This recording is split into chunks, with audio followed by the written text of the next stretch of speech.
Pemirsa, pelaku penganiayaan mahasiswa Universitas Islam Negeri Sultan Syarif Qasim Riau terancam dikeluarkan dari kampusnya. Selain itu, pelaku juga terancam hukuman 12 tahun penjara.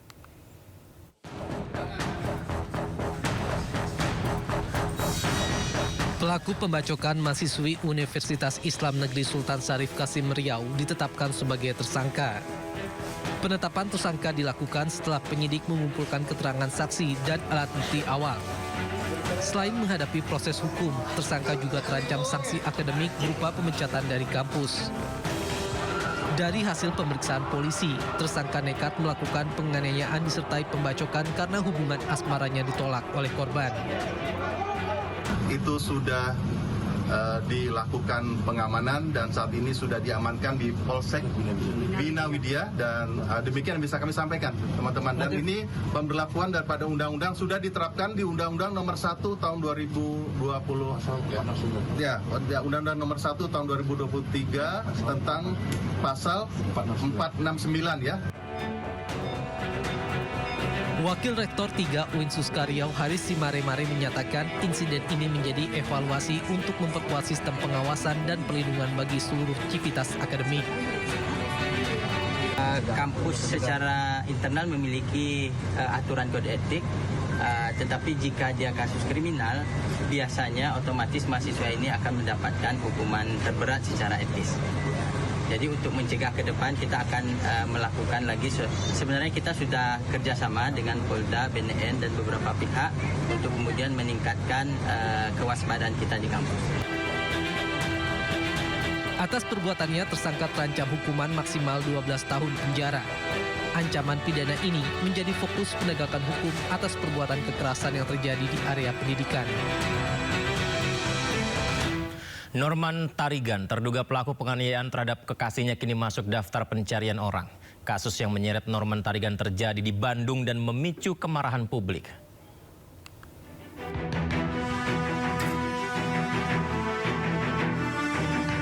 Terduga pelaku penganiayaan terhadap kekasihnya diketahui tinggal di kawasan Cibangkong, Kecamatan Batununggal, Kota Bandung, Jawa Barat.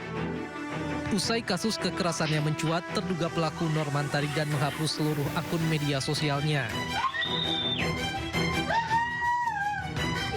Namun tindakan menghilang dari ruang publik tidak menghapus tanggung jawab hukum maupun moral atas perbuatannya dan memicu kemarahan warganet. Tak hanya soal kekerasan, pelaku juga kerap meminjam uang kekasihnya. Pelaku yang sempat dimediasi warga meminta maaf dan mengakui kesalahan yang dilakukan selama 3 tahun terhadap kekasihnya. Saya minta maaf, udah 3 tahun udah mukulin kamu. Selama 3 tahun pacaran aku nggak bisa ngapa-ngapain. Udah minta maaf, udah pernah bikin kamu susah.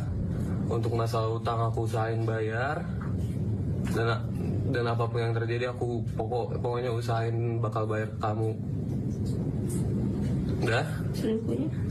Ya, aku udah pernah selingkuh, aku udah pernah nyakitin kamu, aku udah bikin kamu trauma. Aku minta maaf. Aksi ini mengingatkan bagi siapapun bahwa kekerasan adalah tindak pidana dan kekerasan dalam bentuk apapun tidak dapat dibenarkan dengan alasan emosi, masalah pribadi maupun moral atas perbuatan yang dilakukan. Tim Liputan iNews melaporkan.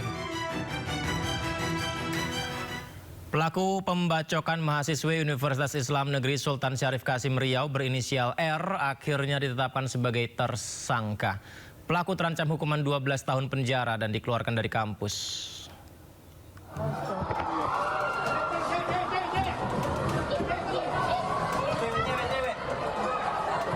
Pelaku pembacokan terhadap mahasiswi UIN Suska Riau ditetapkan sebagai tersangka dan sudah ditahan polisi.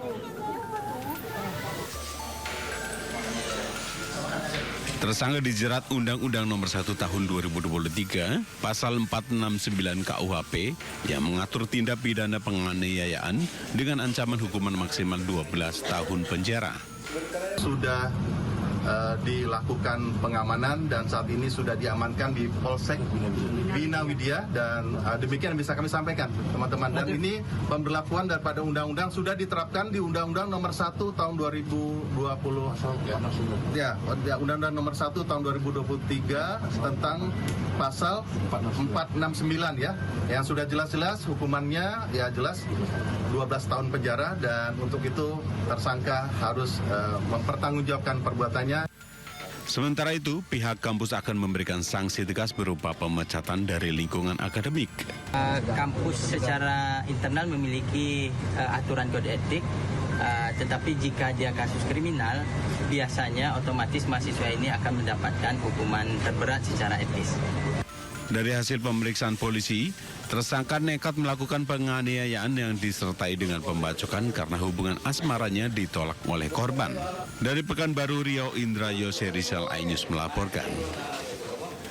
Kita ke informasi berikutnya. Pemirsa, Lisnawati, ibu kandung Nizam Syafei, mengajukan permohonan perlindungan ke LPSK, Lembaga Perlindungan Saksi dan Korban, setelah menerima sejumlah teror dalam beberapa hari terakhir. Permohonan diajukan menyusul kasus kematian anaknya yang diduga akibat kekerasan yang dilakukan oleh ibu tirinya. Didampingi oleh kuasa hukumnya, Lisnawati, ibu kandung Nizam Syafei, mendatangi gedung LPSK di Ciracas, Jakarta Timur, siang tadi. Kedatangan Lisnawati mengajukan permohonan perlindungan setelah ternyata dia menerima sejumlah teror dalam beberapa hari terakhir. Kuasa hukum Lisnawati mengatakan kliennya menerima pesan dan telepon dari nomor tidak dikenal yang berisi ancaman agar tidak terlalu banyak bicara mengenai kematian anaknya. Menurut kuasa hukumnya, permohonan perlindungan ini diajukan untuk meminimalkan resiko yang mungkin timbul akibat teror yang diterima. Banyak teror-terornya, ya kan, terornya itu ya kan seperti nomor-nomor yang tidak dikenal, terus telepon cuman ada kalimat kamu tinggal di mana, gitu. Terus dipatiin sama dia. Lalu ada WA, ya kan, sekarang di mana tinggalnya, gitu loh. Terus nomornya diblokir akhirnya karena banyak yang nggak kenal nomor itu. Makanya daripada kita berisiko tinggi, mendingan kita sesuai dengan amanat undang-undang kita ke LPSK aja. Jadi artinya biar ada ketenangan juga untuk klien kami. Informasi lainnya, orang tua Fandi Rama dan ABK Sea Dragon yang dituntut pidana mati dalam kasus penyelundupan 2 ton sabu mendatangi Komisi 3 DPR. Kedatangan orang tua Fandi untuk meminta keadilan lantaran menilai anaknya tidak bersalah.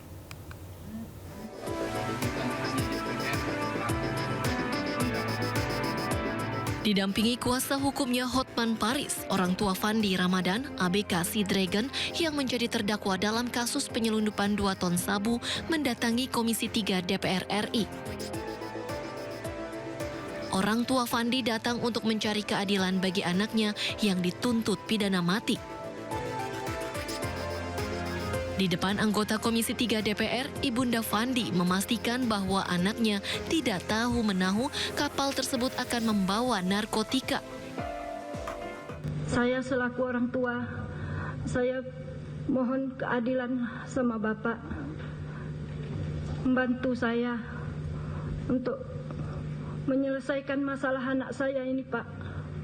Saya mohon, Pak, karena saya tanya anak saya, dia tidak mengetahui barang itu, Pak. Saya tanya, jadi tahunya dari mana? Setelah penangkapan, Mak, barulah tahu. Saya itu bawahnya itu narkoba.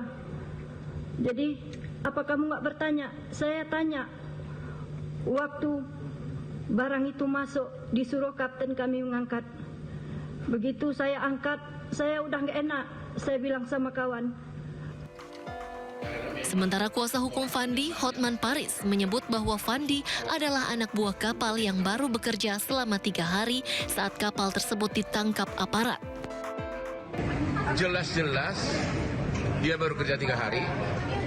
Yang kedua, di BAP maupun di persidangan diakui oleh para saksi bahwa Fandi itu bolak-balik nanya, itu apa isinya kardus itu, ya, bolak-balik sampai dia tanya ke kapten, tanya juga ke wakilnya Pak Tambunan, ya, dan itu sudah merupakan bukti bahwa dia tidak tahu.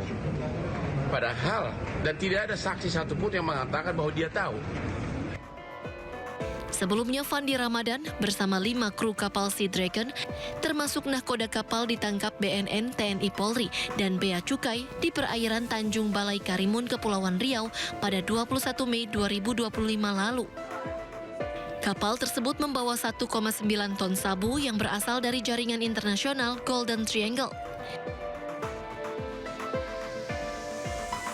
Dalam persidangan di Pengadilan Negeri Batam, Kepulauan Riau, Fandi kemudian dituntut hukuman pidana mati. Sementara pledoi atau nota pembelaan yang dibacakan kuasa hukum Fandi pada Senin 23 Februari lalu ditolak jaksa penuntut umum. Tim Liputan iNews melaporkan. Di depan Wakil Rakyat, Ibu Fandi Ramadan ABK Sea Dragon menangis minta bantuan DPR agar anaknya bisa bebas dari pidana mati. Ia bahkan bersujud meminta tolong.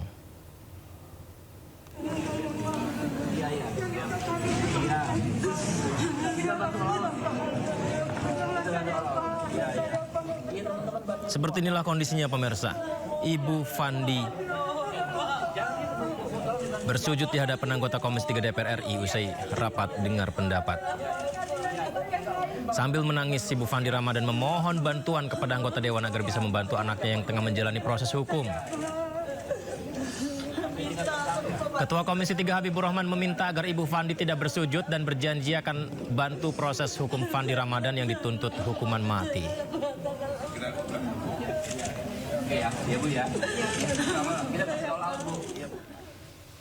Informasi berikutnya, motif penganiayaan yang berujung tewasnya seorang polisi muda, Bribda Dirja Pratama, yang diduga dilakukan oleh seniornya akhirnya terungkap.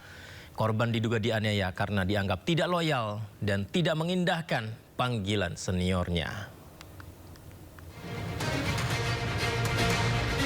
Kasus meninggalnya Bribda Dirja Pratama, anggota Polda Sulawesi Selatan yang terjadi pada Minggu 22 Februari 2026 lalu. Di dalam ruangan asrama Direktorat Samapta Polda Sulawesi Selatan akhirnya terungkap. Penyidik menyimpulkan korban meninggal dunia akibat tindak pidana penganiayaan yang dilakukan oleh satu orang pelaku, yaitu Bribda P yang merupakan senior korban. Motif penganiayaan diduga karena korban dianggap tidak loyal dan tidak mengindahkan panggilan senior. Hal ini memicu emosi pelaku yang kemudian diduga melakukan kekerasan dengan cara memukul dan mencekik korban berkali-kali. Selain menetapkan tersangka, penyidik juga telah memeriksa 8 orang saksi yang berada di lokasi kejadian. 2 anggota polisi diantaranya masing-masing berinisial Bribda MF dan Bribda MA diduga melanggar kode etik dan disiplin. Kami melihat ada salah satu seorang atas nama Bribda MF itu membersihkan darah dengan maksud agar tidak diketahui ada kejadian itu.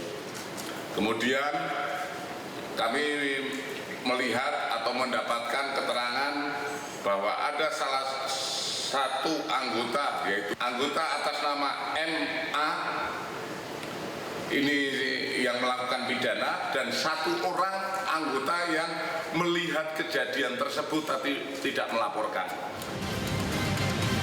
Atas perbuatannya, tersangka dijerat pasal penganiayaan yang menyebabkan kematian dengan ancaman hukuman maksimal 10 tahun penjara. Dari Makassar, Sulawesi Selatan, Wahyu Ruslan, iNews melaporkan. Kapolri Jenderal Listio Sigit Prabowo menyampaikan permintaan maaf atas sejumlah pelanggaran yang melibatkan oknum anggota kepolisian. Pernyataan ini disampaikan di tengah sorotan publik terhadap rentetan sejumlah kasus.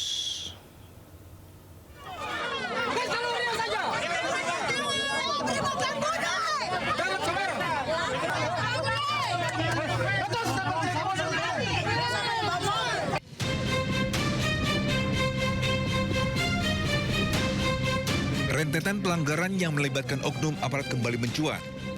Mulai dari dugaan kekerasan, penyalahgunaan narkoba, hingga kasus kematian di lingkungan kepolisian.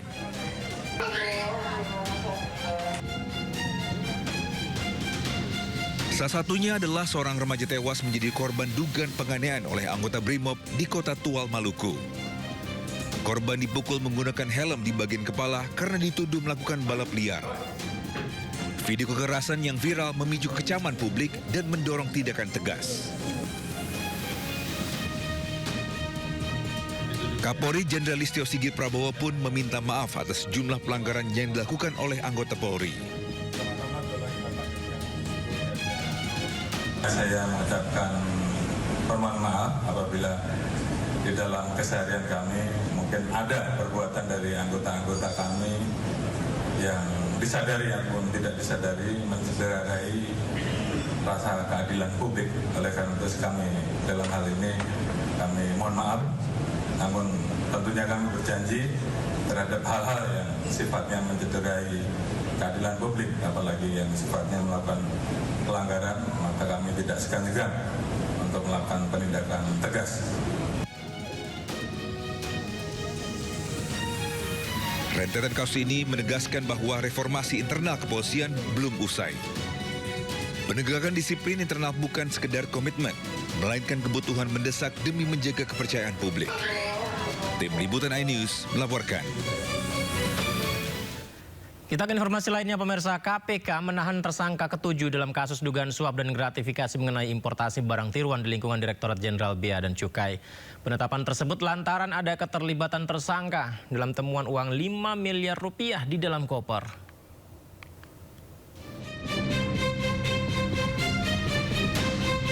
Berdasarkan hasil pemeriksaan KPK, Budiman Bayu Prasojo ditetapkan tersangka terkait kasus dugaan korupsi importasi barang di Direktorat Jenderal Bea Cukai. Pada penggeledahan rumah di Ciputat, KPK menyita sejumlah barang bukti di antaranya uang senilai 5 miliar rupiah. KPK mengungkap barang palsu dan ilegal bisa masuk ke Indonesia karena kasus suap pegawai Direktorat Jenderal Bea Cukai Kementerian Keuangan. KPK kemudian menaikkan perkara ini ke tahap penyidikan dan menetapkan 6 orang tersangka. Penyidik kemudian melakukan serangkaian kegiatan penyidikan baik melalui pemeriksaan terhadap para tersangka, saksi, kemudian juga pihak lainnya maupun kegiatan upaya paksa lainnya seperti penggeledahan di beberapa tempat yang diduga ada barang-barang atau ada bukti-bukti terkait dengan perkara tindak pidana dimaksud. Dalam proses penyidikan tersebut diketahui bahwa sejak November 2024, Saudara SA selaku pegawai pada Direktorat Penindakan dan Penyidikan atau P2 Bea dan Cukai diduga menerima dan mengelola uang dari perusahaan yang produknya dikenai cukai, ya, baik itu yang diproduksi di dalam negeri maupun juga barang impor, ya, yang produknya dikenai cukai dan juga para importir. Atas perintah Saudara BBP selaku Kepala Seksi Intelijen Cukai P2 DJBC dan Saudara SIS selaku Kepala Subdirektorat Intelijen Penindakan dan Penyidikan Direktorat Jenderal Bea dan Cukai atau Kasubdit Intel P2 DJBC. Sebelumnya Budiman Bayu Prasojo ditangkap pada Kamis sore. Yang bersangkutan dibawa ke Gedung Merah Putih KPK guna pemeriksaan lebih lanjut. Lantaran menurut KPK, suap tersebut membuat pengecekan tak dilakukan sesuai aturan. Dari Jakarta, Tim Liputan iNews melaporkan. Pemirsa, KPK mengungkap adanya setoran bulanan kepada pejabat Ditjen Bea Cukai untuk meloloskan barang impor palsu atau KW. KPK menyebut uang setoran tersebut mencapai 7 miliar rupiah per bulan.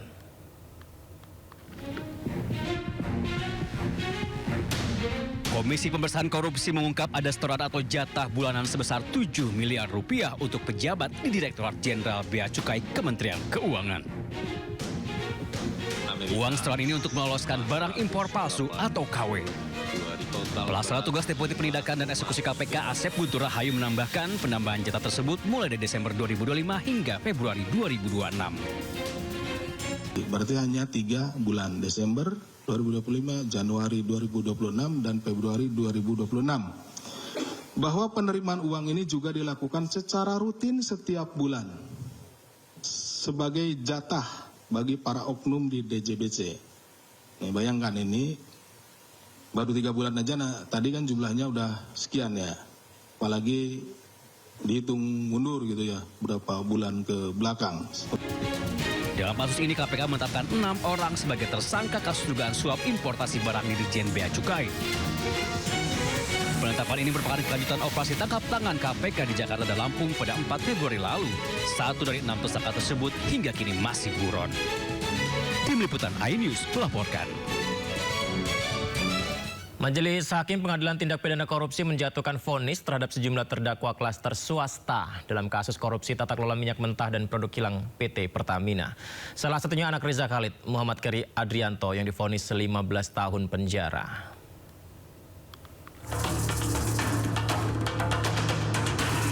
Anak dari Rizal Khalid, Muhammad Keri Adrianto Riza, selaku beneficial owner PT Navigator Katulistiwa, dijatuhi pidana 15 tahun penjara dan denda 1 miliar rupiah. Jika denda tidak dibayarkan, akan diganti pidana kurungan selama 190 hari. Ada juga uang pengganti sebesar 2,9 triliun rupiah, yang jika tidak dibayarkan, terdakwa akan dikenakan tambahan 5 tahun penjara. Seluruh aset terdakwa juga dirampas untuk negara. Namun, vonis ini lebih ringan dari tuntutan jaksa yang menuntut pidana 18 tahun penjara. Kuasa hukum Muhammad Keri Adrianto Riza menyatakan kecewa atas vonis hakim tersebut. Pihaknya menilai pertimbangan hakim tidak didasarkan pada fakta persidangan dan memastikan akan mengajukan banding. Pertama, saya terus terang sangat kecewa ya, dengan putusan ini ya. Karena apa? Ini sidang seperti sidang formalitas saja. Dari pertimbangan-pertimbangan hakim, banyak sekali yang tidak diambil berdasarkan fakta persidangan. Padahal pertimbangan hakim mengenai fakta-fakta yang disampaikannya tidak pernah ada terungkap dalam persidangan. Terpidana kasus korupsi Pertamina yang juga anak Riza Khalid, Muhammad Keri Adrianto Riza, akan mengajukan banding usai divonis 15 tahun penjara. Keri mengatakan dirinya akan terus mencari keadilan. Ya, Mas Pintu, saya terus akan mencari keadilan. Terima kasih teman-teman yang sudah meliput persidangan. Saya juga bingung dengan putusannya karena banyak fakta persidangan yang tidak dimasukkan di pertimbangan putusan. Ya, insya Allah saya akan teruskan upaya hukum. Semoga saya bisa mendapat keadilan di tempat lain ya. Terima kasih. Tadi kan ada satu hakim Mas yang disenting yang membela Mas, itu mungkin tanggapannya seperti apa? Disenting hati-hati. Hati teman-teman. Hati ya. Mas, soal PTLTM itu buat negara gimana Mas? Ya, saya bingung. Sampai sekarang masih dipakai Mas.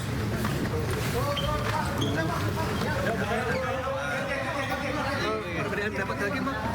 Saya alhamdulillah saya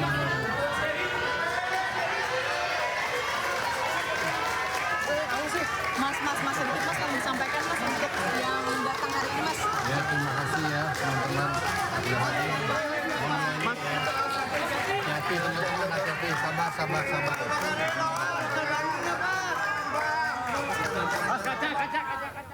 Direktur Eksekutif Lokataru Del Pedro Marhain bersama 3 aktivis lainnya dituntut hukuman penjara 2 tahun dalam kasus dugaan penghasutan aksi demonstrasi yang berujung ricuh pada akhir Agustus 2025 lalu. Pemirsa, jaksa menyatakan 4 terdakwa terbukti sah dan meyakinkan bersalah melakukan tindak pidana penghasutan terkait demo akhir Agustus lalu. Para terdakwa secara bersama-sama mendistribusikan informasi elektronik yang dinilai mengandung ajakan, hasutan, serta memicu kebencian dan permusuhan. 4 terdakwa disebut bergabung dalam sejumlah grup media sosial untuk menjalin komunikasi intens dengan pihak-pihak yang memiliki pandangan sejalan.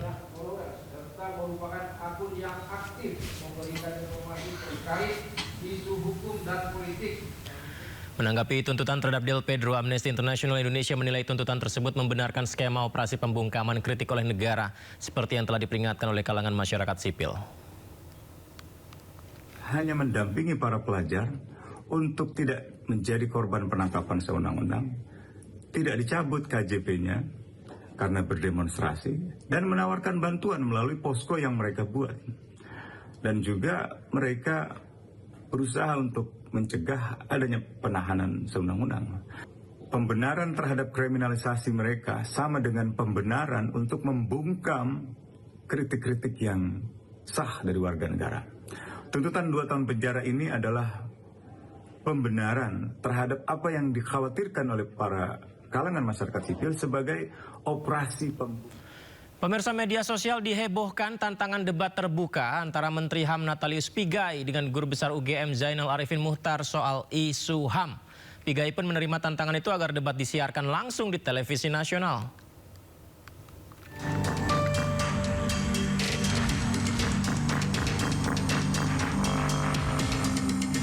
Heboh di media sosial tantangan untuk Menteri Hak Asasi Manusia Natalius Pigai dari Guru Besar Universitas Gadjah Mada Zainal Arifin Muchtar atau akrab dipanggil Uceng untuk debat terbuka soal isu HAM secara live di TV nasional. Tantangan ini muncul dari pertukaran balasan di akun media sosial keduanya, di mana mereka menjanjikan diskusi ilmiah satu persatu kasus HAM kontroversial. Sebelum tantangan debat terbuka tersebut mencuat, Pigai sempat mengunggah cuitan panjang yang menegaskan pengalamannya memahami HAM sejak kecil di tengah konflik bersenjata di Papua. Pigai juga menuliskan perjalanan hidupnya sebagai pembela orang tertindas dari korban HAM hingga menjabat sebagai Menteri HAM. Ia juga menyebut Uceng hanya seorang guru besar yang dibesar-besarkan. Menanggapi hal tersebut, Uceng menyatakan kesiapannya belajar memahami HAM dari Pigai. Pigai langsung menanggapi cuitan tersebut dan menyetujui format debat di TV nasional secara live. Ia bahkan menyarankan Uceng untuk menonton tayangan YouTube-nya bersama Fadlizon terlebih dahulu sebagai tambahan ilmu sambil berharap rakyat Indonesia menyaksikan debat untuk menilai kedalaman pengetahuan HAM seorang profesor. Uceng pun meminta Pigai yang mengontak pihak TV lantaran mengaku tak punya kuasa untuk mengatur stasiun televisi. Tantangan untuk debat ini rupanya menuai dukungan dari netizen yang ingin ikut belajar tentang HAM dari Pigai yang mengklaim dirinya belajar HAM dari umur 5 tahun. Sejak ditunjuk sebagai Menteri HAM pada Oktober 2024 lalu, sejumlah kasus pelanggaran HAM menjadi tantangan Pigai. Salah satunya aksi buruh dan mahasiswa pada 2025 lalu yang berakhir bentrok dengan aparat keamanan. 10 orang menjadi korban meninggal dunia dalam kejadian ini, termasuk pengemudi ojek online Afan Kurniawan. Kasus lainnya yakni ancaman kebebasan berpendapat mulai dari influencer hingga jurnalis. Jurnalis Tempo Francisca Rosana salah satunya menerima teror bangkai kepala babi diduga mengancam kebebasan pers. Selang beberapa waktu kembali ada paket bangkai tikus yang dikirimkan ke kantor Tempo. Influencer DJ Doni dan Shirley Anavita juga mendapat teror di rumahnya. Diduga usai mengkritisi penanganan bencana Sumatera. Doni dikirimkan bangkai ayam ke rumahnya, sementara rumah Shirley dilempari bom Molotov. Kembali di Sindo Prime, pemirsa Badan Narkotika Nasional merekomendasikan pelarangan rokok elektrik atau vape seperti yang telah diterapkan di sejumlah negara. Rekomendasi ini disampaikan pemirsa menyusul temuan indikasi kuat katanya penyalahgunaan narkotika melalui perangkat tersebut.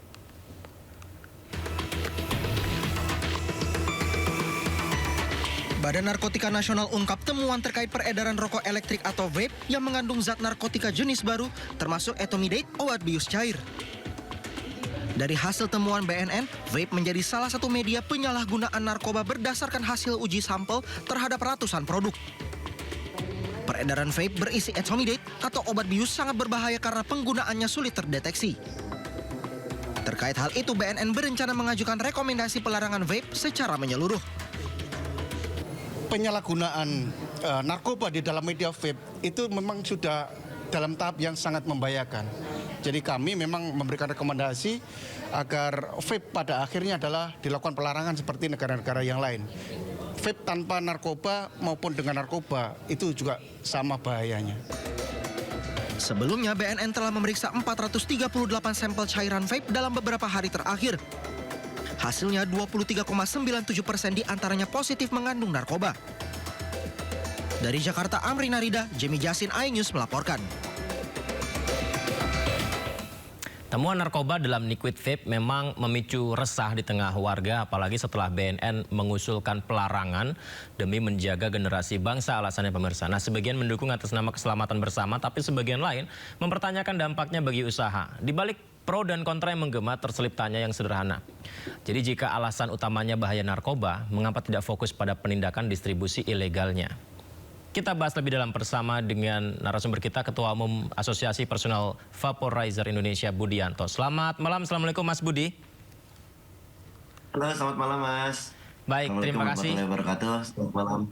Terima kasih Mas Budi sudah berkenan berbagi di Sendo Prime. Ya. Jadi Mas Budi, alat vape itu dituding jadi media baru konsumsi narkoba dengan potensi kemungkinannya dicairkan cairan-cairan tertentu berbahan ada narkobanya, itu bisa rentan ada di vape tersebut. Tanggapannya gimana Mas?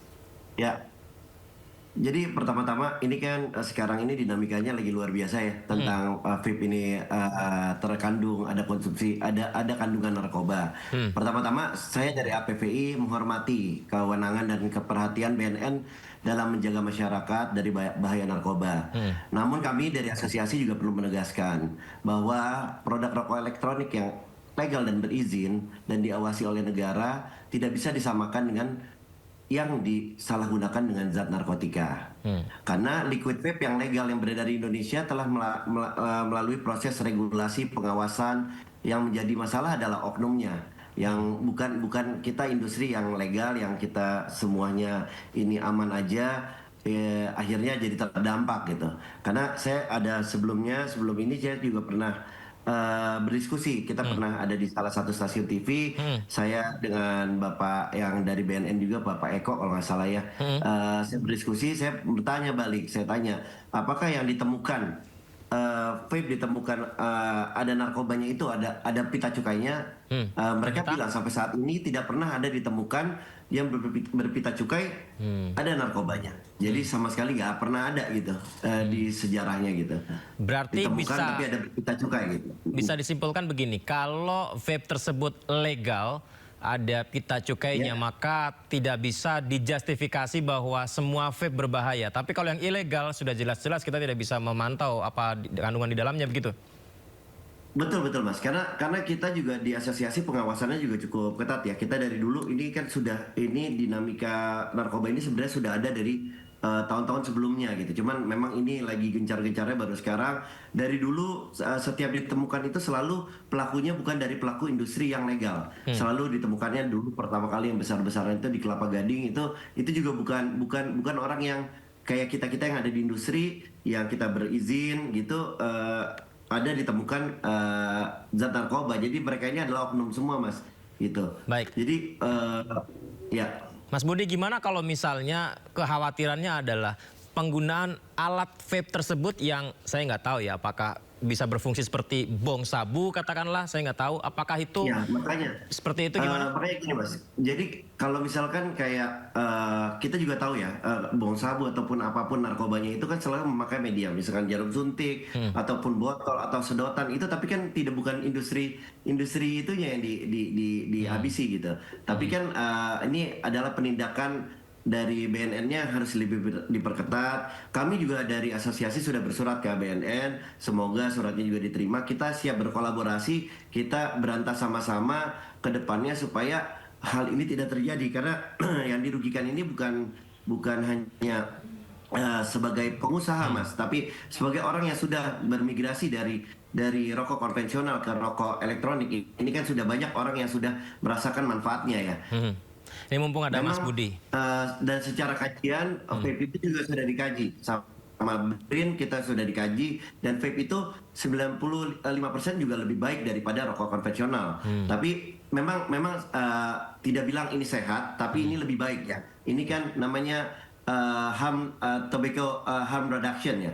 Jadi untuk orang yang sudah adiktif sudah bisa berpindah. Nah ini kan yang dirugikan bukan hanya industri yang kita sebagai pengusaha, tapi penggunanya yang sudah merasakan manfaatnya selama kayak saya sendiri. Saya udah 13 tahun berhenti rokok. Saya sendiri juga kalau nggak ada vape saya juga bingung gitu. Harus gimana gitu. Saya harus gantikan dengan apa? Karena saya udah pernah coba chewing gum, saya coba segala macam ya. Memang saya di vape berfungsi sekali buat di saya. Akhirnya saya bisa berhenti merokok gitu. Iya. Kemudian saya mumpung ada Mas Budi, ini kekhawatiran lainnya Mas Budi ketika ada katakanlah pengguna narkoba yang menyalahgunakan alat vape tersebut begitu. Ini kan jadi sulit diketahui apakah orang tersebut mengkonsumsi narkoba atau tidak ketika menghisap vape-nya. Nah ini apakah bisa dibedakan Mas Budi? Dibedakannya seperti apa ya Mas ya? Karena saya juga bingung dibedakannya seperti apa nih. Karena namanya alatnya itu kan kita juga kan kalau alatnya nggak bisa dirubah-rubah ya Mas ya. Alatnya ya pots ya pots aja gitu. Nggak bisa kelihatan gitu. Kita namanya narkoba, kita juga mungkin narkoba diminum juga kita juga nggak bisa ngelihat kan orang yang minum gitu Mas. Tapi ya kalau alatnya dibikin khusus saya juga nggak ngerti alatnya harus dibikin khusus seperti apa gitu. Karena namanya oknum akan selalu punya cara untuk melakukan kegiatan yang tidak baik gitu. Itu yang menarik ya. Yang namanya oknum pasti ada saja caranya kalau memang selalu akan ada cara. Selain vape juga pasti akan ada selalu cara. Tapi mungkin memang sekarang ini lagi maraknya seperti kemarin kan lagi marak juga whipping ya. Whipping itu ini kan juga jadi narkoba sebenarnya terus mungkin lem iBond gitu ya. Lemnya kan juga nggak ditutup. Sekarang orang masih bisa ngelem rumahnya pakai ini gitu kan.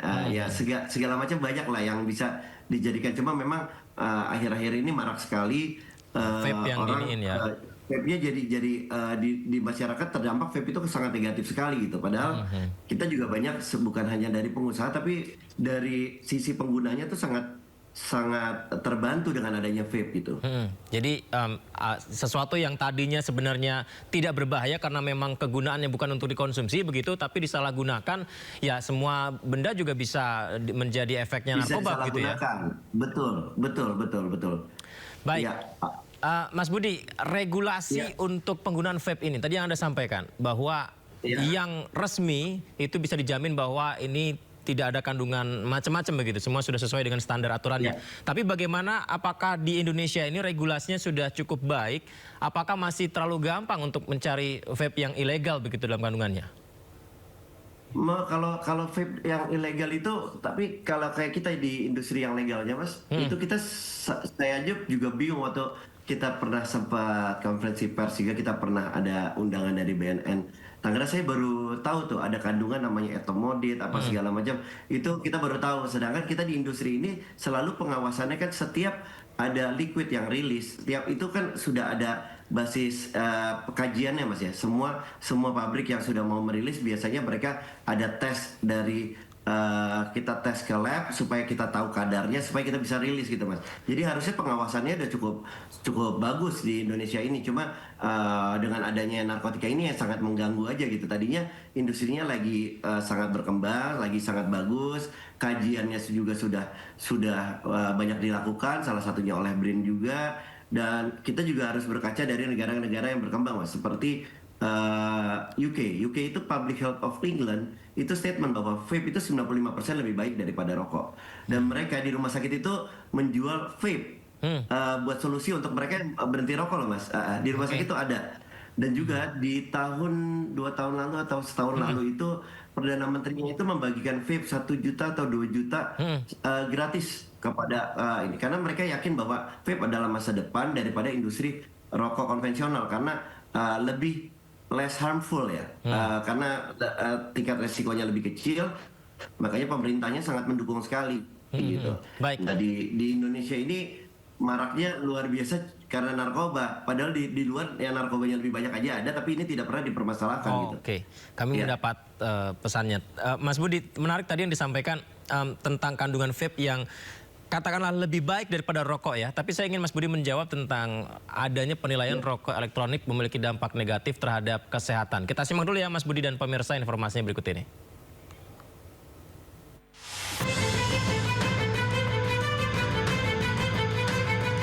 Pertama, kerusakan paru-paru. Zat yang menyebabkan penyakit popcorn lung atau bronchiolitis obliterans adalah diasetil. Zat yang sering ditambahkan dalam cairan rokok elektrik beraroma untuk meningkatkan rasa. Kedua, asam lemak masuk ke paru-paru. Pneumonia lipoid terjadi karena menghirup minyak yang terdapat dalam cairan rokok elektrik yang memicu respons inflamasi atau peradangan di paru-paru. Lalu ketiga, ketergantungan nikotin. Nikotin memicu pelepasan dopamin, hormon senang di otak, sehingga pengguna ingin terus menggunakannya. Keempat, pengaruhi perilaku dan kesehatan mental. Ketika seseorang kecanduan pada nikotin dan coba berhenti menggunakannya, tubuh dan otak mereka harus terbiasa untuk tidak memiliki nikotin. Hal ini dapat berdampak pada suasana hati dan perilaku seseorang. Kelima, mempengaruhi kesehatan gigi dan gusi. Paparan aerosol pada rokok elektrik dapat membuat permukaan gigi lebih rentan terhadap perkembangan bakteri. Dan keenam, risiko kanker. Meski rokok elektrik tidak mengandung tar seperti rokok konvensional, uap rokok elektrik mengandung zat kimia berbahaya yang dapat meningkatkan risiko kanker. Baik, kita lanjutkan dialog kita. Mas Budi, maaf ini ya, karena ini banyak teman-teman yang mungkin entah rokok atau vape juga sering dikait-kaitkan dengan dampak kesehatannya tadi itu. Nah, ini menjawab kepada para istri ini begitu seperti apa? Ya, tadi ada satu zat tadi itu di-mention, diacetyl di awal-awal itu. Nah, diacetyl itu sudah sangat dilarang, sudah sejak lama. Dari dulu awalnya pertama kali keluar liquid itu dulu, apalagi dulu kita di Indonesia belum pernah, kita bukan negara produsen. Dulu tuh kita import liquid itu dari Malaysia dan USA zaman dulu ya, seringnya. Nah, itu masih ada zat namanya diacetyl. Memang diacetyl itu tidak baik dalam tubuh. Namun makin hari makin kesini, kita juga sudah sekarang ini di Indonesia adalah salah satu produsen e-liquid terbesar di Asia, dan kita tidak ada satupun namanya zat namanya diacetyl, karena kita sudah melalui fase-fase percobaan ya seperti saya bilang tadi Mas, kita sudah melakukan kajian dalam BRIN sampai detik ini kita belum menemukan satupun dari member kita ataupun uji sampel yang dilakukan itu ada 60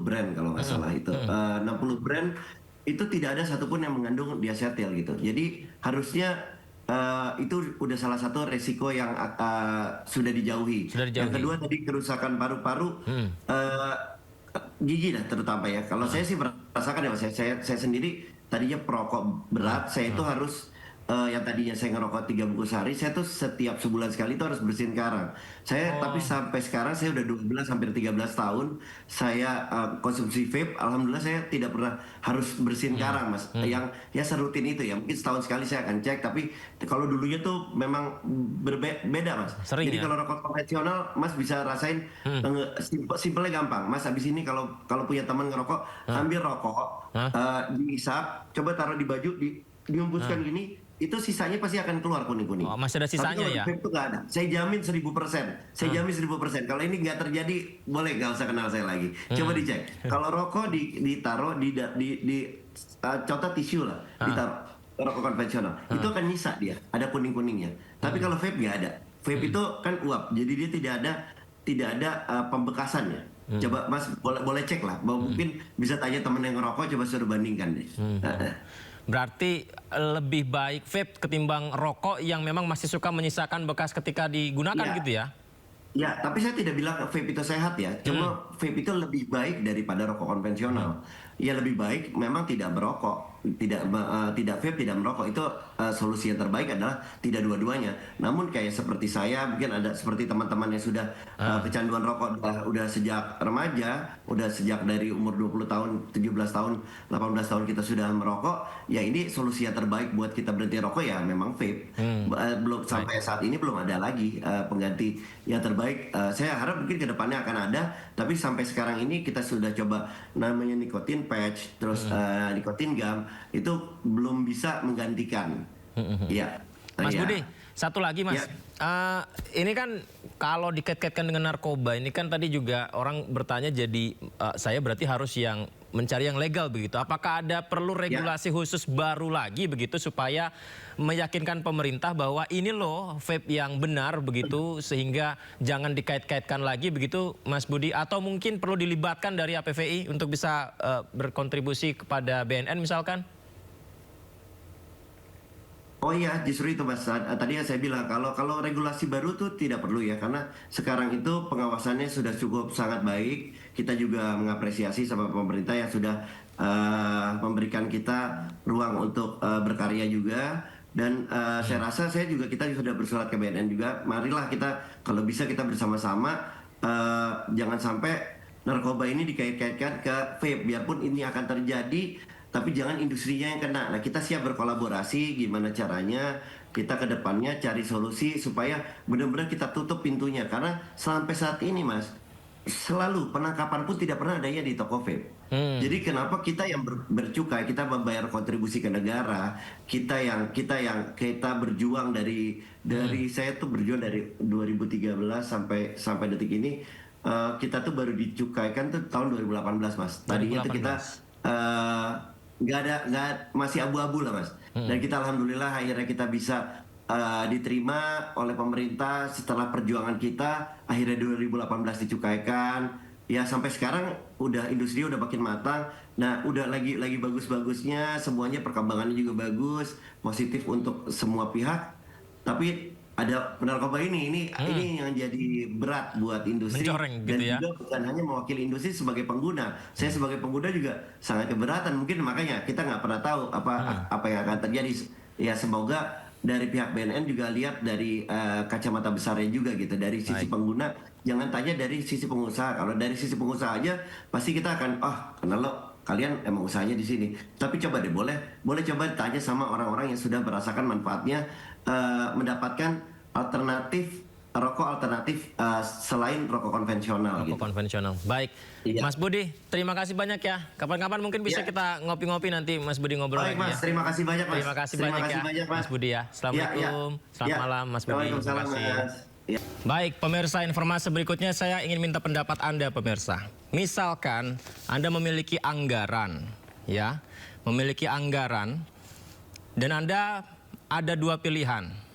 Anggaran itu apakah akan Anda gunakan untuk memperbaiki jalan yang rusak, karena memang jalan rusak masih ada, atau anggaran Anda digunakan untuk membeli mobil seharga 8,5 miliar rupiah. Mana yang Anda pilih? Punya anggaran, apakah untuk memperbaiki jalan dulu, atau membeli mobil seharga 8,5 miliar rupiah. Ya pemirsa, kenapa saya bahas ini? Karena informasi yang kami terima, Wamendagri Bima Arya menegur Gubernur Kalimantan Timur, Rudi Masud, yang melakukan pengadaan mobil senilai 8,5 miliar rupiah. Sebelumnya Rudi menyebut pengadaan mobil dilakukan sesuai aturan untuk menjaga marwah Kalimantan Timur.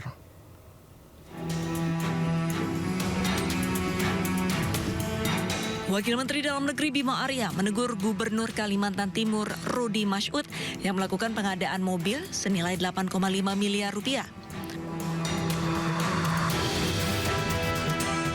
Bima Arya meminta sebaiknya Rudi Masud tidak perlu membeli mobil dengan harga berlebihan.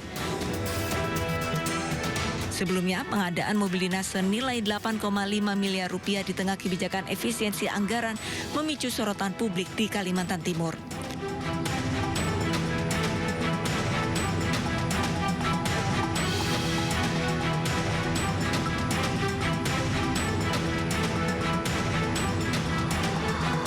Gubernur Kaltim Rudi Masud menegaskan hingga kini belum menggunakan kendaraan dinas milik Pemprov Kaltim. Ia mengaku masih menggunakan mobil pribadi saat beraktivitas. Ia pun menyebut pengadaan dilakukan sesuai aturan untuk menjaga marwah Kaltim. Sampai hari ini Pemprov Kaltim belum menyediakan kami mobil untuk di Kalimantan Timur. Jadi tidak ada mobilnya. Mobil yang ada hari ini adalah mobil pribadi kami pergunakan. Mobil kami tadi sayang tidak tampilkan di sini, hancur semuanya. Tapi nggak ada masalah, ini untuk masyarakat Kalimantan Timur. Mobil Pemprov Kaltim itu baru tersedia yang ada di Jakarta. Di Jakarta, kenapa di Jakarta? Pertama adalah untuk melaksanakan kegiatan-kegiatan menunjang kegiatan-kegiatan kepala daerah. Kalimantan Timur adalah ibu kota Nusantara. Kalimantan Timur adalah miniatur daripada Indonesia. Tamu daripada Kalimantan Timur itu bukan hanya kepala daerah se-Indonesia, tetapi juga adalah dari global. Masa iya kepala daerahnya pakai mobilnya ala kadarnya? Jangan dong. Iya kan, jaga dong marwahnya Kaltim. Ini marwahnya Kaltim, marwahnya masyarakat Kalimantan Timur. Pasca polemik pengadaan mobil dinas, gaya berpakaian istri Gubernur Kaltim, Syarifah Suraidah, kini menjadi sorotan warganet. Syarifah kerap menemui warga dengan gaya khas noni Belanda. Sebagian warganet menilai gaya Syarifah unik dan merupakan kebebasan berekspresi. Tapi ada juga yang menilai berlebihan.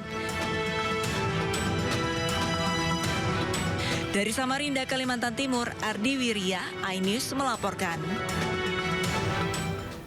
Menariknya pemirsa, di tengah ramainya mobil mewah Gubernur Kalimantan Timur, kondisi sebagian jalan di provinsi itu rupanya dalam kondisi yang memprihatinkan dan butuh perbaikan.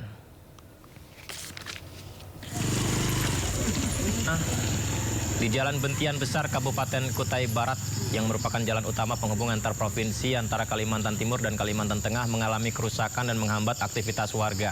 Ini adalah gambar beberapa bulan yang lalu ya pemirsa ya. Tapi ya kalau bisa membeli mobil semewah itu harusnya jalan ini sudah diperbaiki sekarang ya. Sayangnya menurut data Ditjen Bina Marga Kementerian Pekerjaan Umum dan Perumahan Rakyat terungkap bahwa wilayah Kalimantan Tengah dan Kalimantan Timur memiliki jalan nasional rusak parah se-Indonesia. Akan tetapi pemirsa, menurut Sekretaris Daerah Provinsi Kalimantan Timur Sri Wahyuni, mobil yang dibeli tersebut justru untuk memudahkan tugas gubernur saat melihat dan melintasi medan sulit di Kalimantan Timur.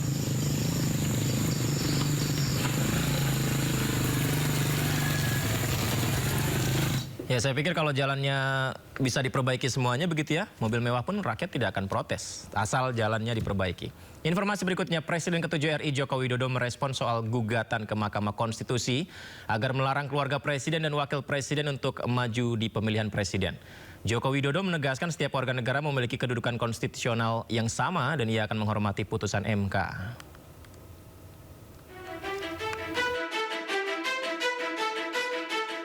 Dua advokat menggugat undang-undang pemilu ke Mahkamah Konstitusi. Mereka meminta MK melarang keluarga presiden atau wakil presiden mencalonkan diri sebagai capres dan cawapres. Para pemohon meminta Hakim MK mengabulkan permohonan pemohon dan menyatakan pasal 169 Undang-Undang Pemilu bertentangan dengan Undang-Undang Dasar 1945 dan tidak mempunyai kekuatan hukum mengikat. Terkait hal itu, Jokowi angkat bicara. Ia menyebut bahwa setiap warga negara memiliki kedudukan konstitusional yang sama. Individu setiap warga negara itu memiliki kedudukan konstitusional yang sama. Jadi setiap orang bisa mengajukan uji materi ke MK mengenai apapun yang berkaitan dengan undang-undang. Nah, ini kita tunggu saja proses di MK, nanti keputusan MK itu yang harus kita hormati. Ya. Siap. Sementara terkait gugatan yang diajukan dua advokat, Jokowi menyampaikan ditunggu dan akan menghormati keputusan dari MK. Dari Solo, Jawa Tengah, Septiantoro, iNews melaporkan. Sebelumnya persyaratan calon presiden dan calon wakil presiden digugat warga ke Mahkamah Konstitusi. MK diminta melarang keluarga presiden, keluarga wakil presiden menjabat, mencalonkan diri di pemilihan presiden. Dua orang advokat bernama Raden Nuh dan Dian Amalia mengajukan uji material atas Undang-Undang Pemilu ke Mahkamah Konstitusi. Keduanya meminta MK melarang keluarga sedarah dari presiden atau wakil presiden menjabat untuk mencalonkan diri sebagai calon presiden ataupun calon wakil presiden. Ketentuan yang digugat adalah pasal 169 Undang-Undang Nomor 7 Tahun 2017 tentang pemilihan umum. Pasal ini memuat persyaratan calon presiden dan wakil presiden. Menurut pemohon, pasal yang ada saat ini memungkinkan hadirnya kontestan pilpres dari keluarga ataupun kerabat presiden dan wakil presiden menjabat, sehingga berpotensi menimbulkan praktik nepotisme. Selain itu, pasal 169 Undang-Undang Pemilu juga dinilai bertentangan dengan Undang-Undang Dasar 1945 dan mengharuskan presiden ataupun wakil presiden menjabat untuk bebas dari konflik kepentingan. Tim Liputan iNews melaporkan. Roy Suryo, Rismon Sianipar, dan Tifauziat Yasuma atau Dr. Tifa telah bersurat ke Irwasum Polri Komjen Wahyu Widada. 3 tersangka meminta penyidikan kasus tudingan ijazah palsu Presiden ke-7 RI Joko Widodo dihentikan. Pengacara Roy Suryo CS Refli Harun mengatakan langkah itu dilakukan karena banyaknya kecerobohan yang dilakukan polisi sejak awal menangani kasus ini. Refli menyinggung ada yang mengkritik langkah pihaknya menyurati Irwasum, padahal menurutnya Irwasum berwenang mengawasi kinerja anggota Polri. Roy Suryo CS juga telah mengajukan gugatan atau uji materi ke MK. Gugatan itu diajukan untuk menjadi pesan agar pasal-pasal KUHP tak digunakan mengkriminalisasi peneliti. kecerobohan penyidik dalam melakukan proses penyidikan ini. Nah, itulah sebabnya kami kemudian mengirim surat ke Irwasum. Lalu kemudian ada yang mengatakan dengan sok tahu mengatakan, waduh bodoh sekali di Balai RT. Kok mengirim suratnya ke Irwasum? Nah, itu mereka nggak paham. Ya kita paham kalau minta menghentikan penyidikan ya ke penyidik. Cuman yang kita bicara itu adalah governance, ya, governance penyidikan kasus ijazah secara umum, baik di Bareskrim Mabes Polri maupun di Polda Metro Jaya. Makanya kita mintanya ke Inspektur Pengawasan Umum Mabes Polri sana yang. Tim hukum Presiden ke-7 RI Joko Widodo kembali menyambangi Mapolda Metro Jaya menjalani pemeriksaan tambahan. Pemirsa, Ketua Tim Hukum Joko Widodo kembali mendatangi Mapolda Metro Jaya Jumat siang. Kedatangannya bertujuan memberikan keterangan tambahan sebagai saksi. Selain pemeriksaan tambahan, kedatangan mereka juga memastikan status para tersangka tetap berjalan dan tidak ada pencabutan status hukum seperti yang pernah diajukan pihak lain.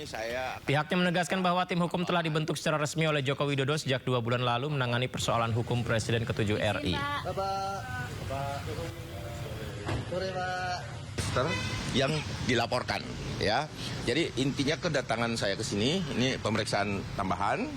Selain itu mengcross-check beberapa laporan dan juga menyampaikan kepada Polda Metro untuk minggu depan ini sudah habis waktu nih.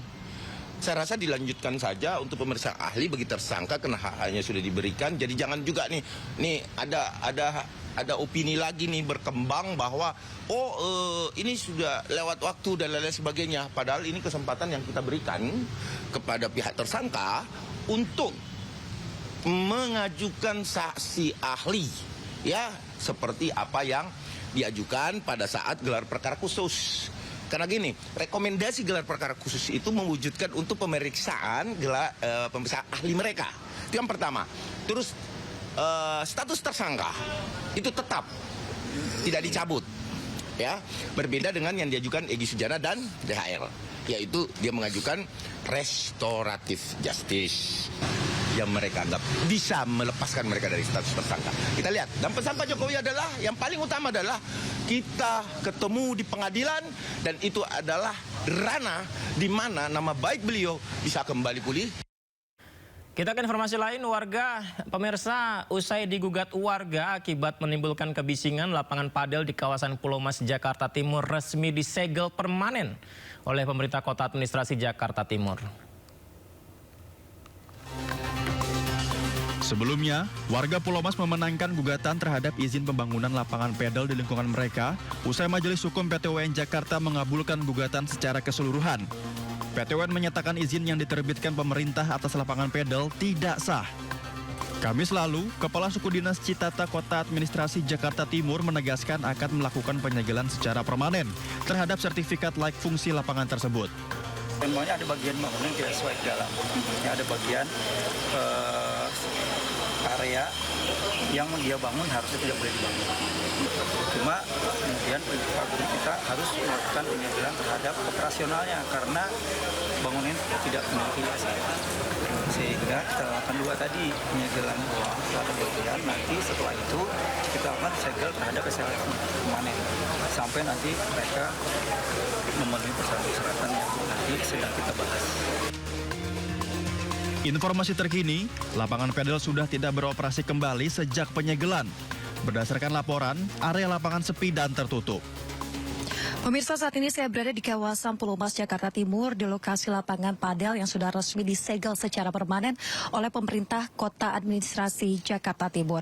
Dapat dilihat di sisi kanan saya, pemirsa, ini merupakan papan pengumuman yang mana bangunan ini dikenakan penghentian tetap ataupun disegel. Penyegelan dilakukan pada Kamis kemarin 26 Februari 2026 sebagai tindak lanjut putusan PT UN Jakarta yang mengabulkan gugatan warga. Dalam putusan tersebut, izin usaha lapangan padel dinyatakan tidak sah. Adapun kondisi terkini terpantau sepi tanpa adanya aktivitas olahraga. Namun kami tadi sempat melihat adanya sejumlah pekerja yang masuk ke dalam untuk melakukan upaya bersih-bersih ataupun merapikan fasilitas yang ada di dalam. Dari Gubernur Jakarta sendiri, Pramono Anung juga secara tegas telah menginformasikan terkait dengan adanya larangan pembangunan lapangan padel baru di zona perumahan. Sementara itu, bagi lapangan yang telah memiliki izin namun berdekatan dengan pemukiman, pemerintah meminta agar operasional dibatasi hingga pukul 20 waktu Indonesia Barat serta wajib memasang peredam suara. Warga sekitar pun ini mengaku lega atas adanya putusan ini karena sebelumnya merasa terganggu dengan adanya suara kebisingan yang ditimbulkan akibat adanya lapangan padel di lokasi dekat perumahan mereka. Dari Jakarta, Yasmina Tania, Padu Priyo Aja Ayus melaporkan. Wakil Presiden Republik Indonesia Gibran Rakabuming Raka mengejutkan warga yang sedang tarawih di masjid kawasan Senen, Jakarta Pusat. Gibran juga menyapa dan berbincang bersama warga.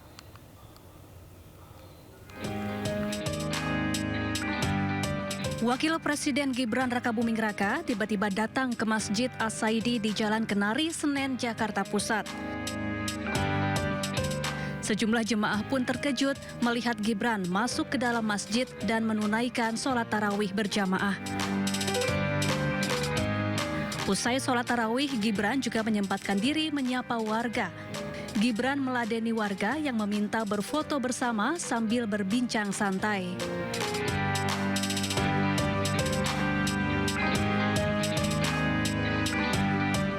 Selain itu, Gibran juga mengunjungi rumah singgah peduli yang menampung pasien kanker.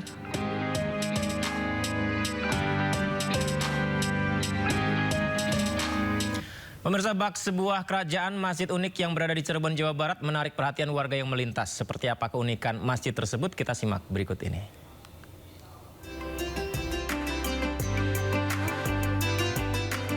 Masjid Merah Kedung Menjangan, sebuah bangunan yang kental dengan nuansa zaman Kerajaan Majapahit, terletak di perbatasan kota Cirebon, Jawa Barat.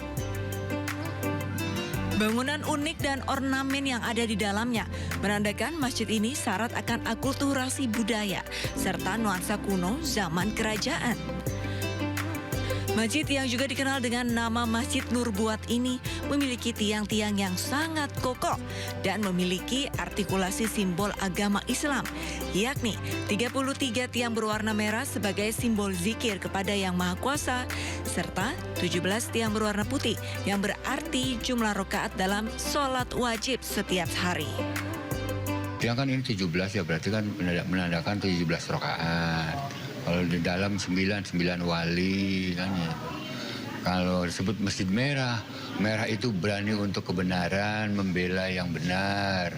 Kalau yang di dalamnya putih yaitu untuk suci ya, kebersihan batin kan gitu. Selain interior yang unik, masjid ini juga memiliki sumur yang dipercaya kaya akan manfaat. Perobatan untuk mandi yang dari Palembang, dari mana tuh kadang-kadang dimandiin di sini. Ambil barokahnya, ya memang semuanya istilahnya sukses. Menariknya pada momen-momen tertentu, sumur ini kerap dipadati jemaah yang juga berdatangan dari seluruh Nusantara. Dari Cirebon, Jawa Barat, Mahardika, iNews melaporkan. Selain di Cirebon, di Bandung, Jawa Barat juga terdapat masjid yang identik dengan akulturasi budayanya, yakni Masjid Lao-Tze. Ornamen dan nuansa arsitekturnya membawa ingatan pada kelenteng, bukan kubah besar atau menara menjulang.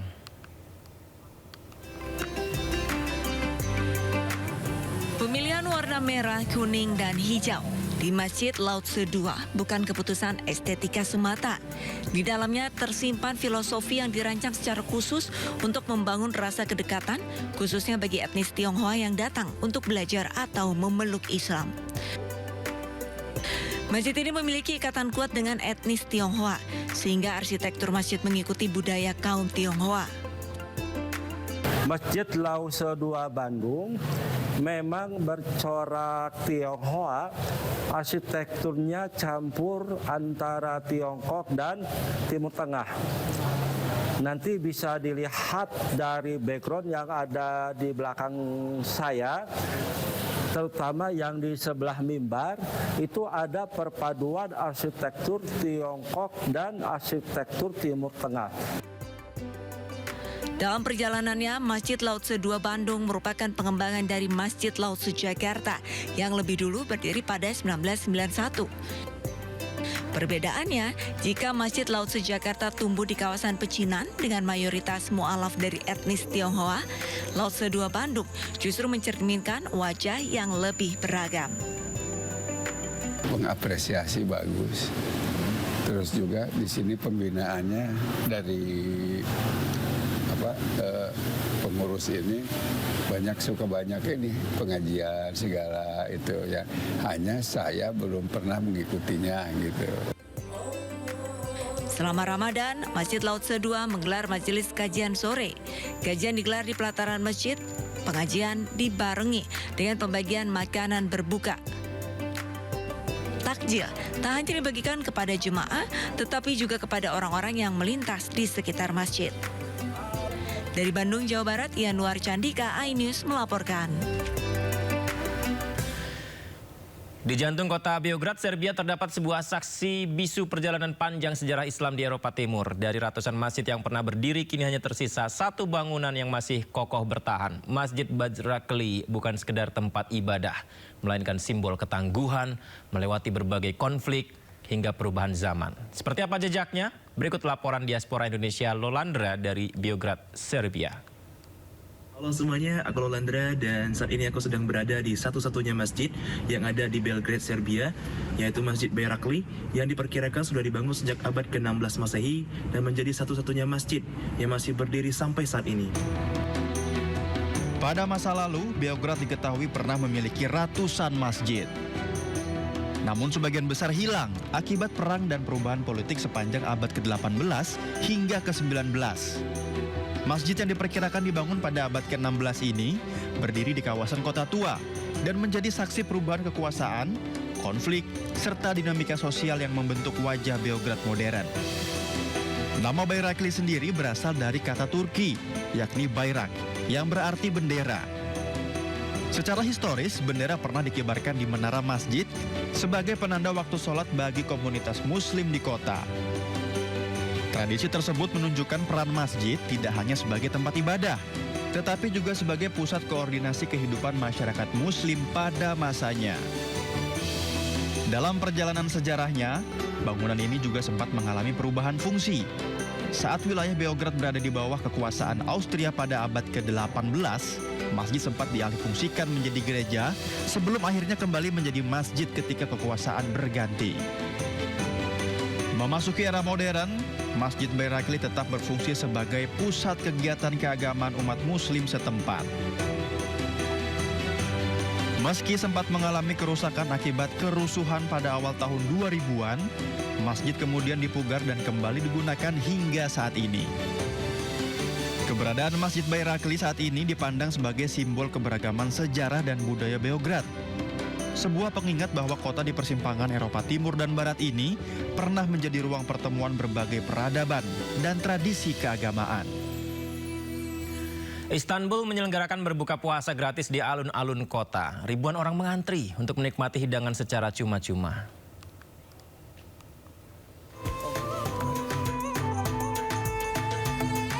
Istanbul menyelenggarakan acara buka puasa gratis di sejumlah alun-alun di sekitar kota.